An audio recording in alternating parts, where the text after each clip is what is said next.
les 10 équipes que je trouve en grande difficulté lors de cette Coupe du Monde 2026. Attention, je ne dis pas que ce sont des équipes faibles. Je veux simplement dire que ce sont des équipes qui ont de très peu de marge d'erreur. Une petite erreur peut leur être très fatale. L'Arabie Saoudite à la 10e place. C'est une équipe qui est capable de faire un coup sur un match. On l'a déjà d'ailleurs vu faire par le passé. Mais sur toute une phase de groupe, avec des adversaires plus expérimentés et plus réguliers, ça peut lui être très compliqué. Et quand tu n'as pas le droit à l'erreur dès le premier match, cette pression-là peut tout changer. Et à la 9e place, on a la Tunisie. La Tunisie est une équipe très disciplinée, très difficile à bouger.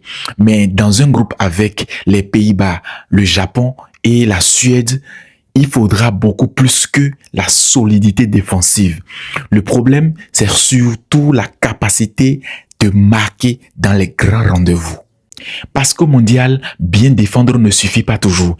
Il faut savoir aussi faire mal. Et très mal quand il faut le faire. Et la Bosnie-Herzégovine à la 8e position.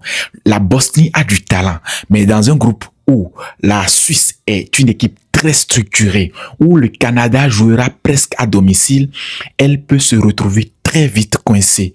Et le danger pour elle, c'est de courir derrière les résultats dès la toute première journée. Et dans une Coupe du Monde à 48 équipes, même finir 3e ne garantit pas une survie tranquille.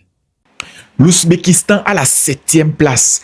L'Ouzbékistan mérite respect, mais son problème à lui, c'est l'écart de rythme entre les grandes nations. Dans un groupe avec le Portugal, le Sénégal et la Colombie, l'intensité physique et offensive peut être très difficile à gérer. Découvrir la Coupe du Monde, c'est beau, mais y exister, c'est une autre histoire. À la 6e place, le Panama. Le Panama tombe dans un groupe très exigeant avec l'Angleterre, la Croatie et le Ghana. Face à deux équipes très expérimentées et une équipe africaine très athlétique, le Panama risque de manquer de solutions sur la durée. Et quand ton groupe contient autant de styles différents, chaque match devient un piège.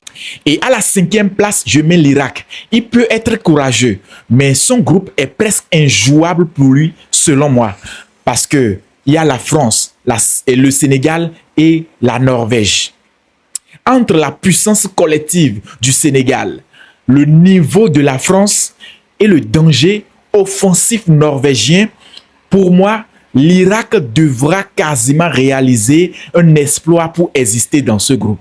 Et là, ce n'est même pas seulement une question de talent, c'est une question de niveau d'adversité.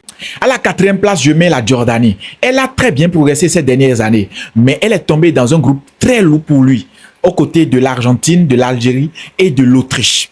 Face à des adversaires très habitués aux grands rendez-vous, le manque d'expérience au très haut niveau peut peser très lourd. Et au mondial, l'expérience ne gagne pas toujours les matchs, mais elle évite souvent de les perdre trop vite. Le Qatar à la 3e position. C'est une équipe qui a des individualités très intéressantes comme Akram, Afif, Ali et les autres. Mais dans notre lecture du groupe B, c'est l'équipe qui semble avoir le moins de garanties. Face à la Suisse, au Canada et à la Bosnie, faudra qu'il soit beaucoup plus fort que lors de sa dernière Coupe du Monde. Quand tu es dans un groupe équilibré, chaque détail compte et le Qatar n'aura pas beaucoup de marge. Curaçao à la 2e place. C'est une très belle histoire, mais c'est un groupe très compliqué pour eux. Dans le groupe, il y a la Côte d'Ivoire, l'Équateur et l'Allemagne. Le vrai problème, ce serait la profondeur de banc et la capacité de tenir le même niveau d'intensité pendant les 3 matchs. Et à la première position, on retrouve le Haïti. Le Haïti est revenu dans une Coupe du Monde avec beaucoup d'émotions. Mais sportivement parlant, il est tombé dans un groupe très dur avec le Brésil, l'Écosse et le Maroc. Face à des adversaires plus structurés, plus expérimentés et plus habitués aux matchs de très haute intensité, l'Haïti risque de souffrir énormément. Et si Diarra, président Talon, conseil de Bodo, vous allez en souffrir, mais vous ne pouvez rien faire. Mais attention, ce sont ces gens d'équipe qui peuvent jouer sans pression et surprendre tout le monde. C'est d'ailleurs ce que je leur souhaite parce que Haïti, Bénin, c'est petit frère, grand frère. Donc, on est ensemble, on vous soutient. J'espère que vous allez faire long feu à cette Coupe du Monde. Rendez-nous fiers. Maintenant, dites-moi dans les commentaires, laquelle des 10 équipes peut faire mentir tout le monde à ce mondial 2026. N'hésitez pas à vous abonner, portez-vous bien et on se capte après. Ciao.